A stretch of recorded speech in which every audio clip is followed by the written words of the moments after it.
రాజమండ్రి నగరపాలక సంస్థ స్టాక్ మార్కెట్లో లిస్టు కాబోతా ఉంది అనే విషయం ఇప్పుడు సోషల్ మీడియాలోనూ సంచలనంగా మారింది.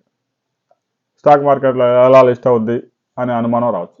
స్టాక్ మార్కెట్లో లిస్టింగ్ కాదు, రాజమండ్రి నగరపాలక సంస్థ 5 మెగావాట్ల సోలార్ విద్యుత్ ప్లాంట్ పెట్టుకునేందుకు 30 కోట్ల గ్రీన్ బాండ్స్ రిలీజ్ చేయబోతా ఉంది. 30 కోట్లు ప్రజల నుంచి, అంటే ఇన్వెస్టర్ల నుంచి నిధులు సేకరించబోతా ఉంది. 5 మెగావాట్ల సోలార్ పవర్ ప్లాంట్ పెట్టి నగర అవసరాలు, ఏదైతే వీధి లైట్లు ఉంటాయో వీధి లైట్లతో పాటు మంచినీటి పథకాలకి విద్యుత్ సరఫరా, విద్యుత్ వినియోగించుకోవడంతో పాటు ఆ మిగిలిన విద్యుత్ని బయట బహిరంగ మార్కెట్లో అమ్ముతారు. ఇక ఇప్పటికే నగరపాలక సంస్థ ప్రతి నెల 4 కోట్ల రూపాయల కరెంటు బిల్లు కట్టాల్సి వస్తుంది. అదే 5 మెగావాట్లు అందుబాటులోకి వస్తే ఆ కరెంటు బిల్లు కట్టే పని ఉండకపోగా మరికొంత ఆదాయం కూడా నగరపాలక సంస్థకు వస్తుంది. బిల్లుల భారం కూడా తగ్గుతుంది.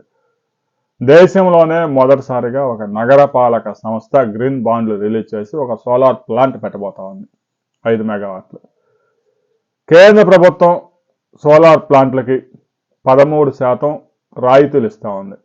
అంటే దాదాపు ఒక 100 కోట్ల ఖర్చు అయితే 13 కోట్లు కేంద్ర ప్రభుత్వం భర్తీ చేస్తుంది, ఆ రాయితీ ఇస్తుంది. రాజమండ్రి నగరపాలక సంస్థ కూడా ఆ పథకాన్ని ఉపయోగించుకొని రాబోయే రోజుల్లో 5 మెగావాట్ల విద్యుత్తును ఉత్పత్తి చేయబోతా ఉంది. ఈ పథకం కనుక సక్సెస్ అయితే రాష్ట్రంలో నగరపాలక సంస్థలన్నీ స్వయంగా ఆ నగరానికి 5 కిలోమీటర్లు 10 కిలోమీటర్ల దూరంలో సోలార్ ప్లాంట్లు పెట్టుకొని వారికి కావాల్సిన విద్యుత్తును వారే ఉత్పత్తి చేసుకొని వీధి దీపాలతో పాటు నగర పాలక సంస్థకు సంబంధించిన కార్యాలయాలకు కూడా విద్యుత్ వాడుకునే అవకాశం ఉంది. ఏదైతే వారు ఉత్పత్తి చేసిన విద్యుత్తును గ్రిడ్కి అనుసంధానం చేస్తారు, గ్రిడ్ నుంచి విద్యుత్ వాడుకుంటారు. ఎక్స్ట్రా విద్యుత్ వాళ్ళు వాడుకునే విద్యుత్ కన్నా ఎక్కువ విద్యుత్ వచ్చిన దానికి ప్రభుత్వం వారికి కొంత అమౌంట్ పే చేస్తుంది. దానివల్ల నగరపాలక సంస్థ ఆదాయం కూడా పెరుగుతుంది. రాబోయే రోజుల్లో రాజమండ్రి నగరపాలక సంస్థ ప్రవేశపెట్టిన ఈ కొత్త విధానం సక్సెస్ అవుతుందా లేదా అనే దాని మీద మరో వీడియోలు తెలుసుకుందాం. లైక్ చేయండి, షేర్ చేయండి, సబ్స్క్రైబ్ చేసుకోండి.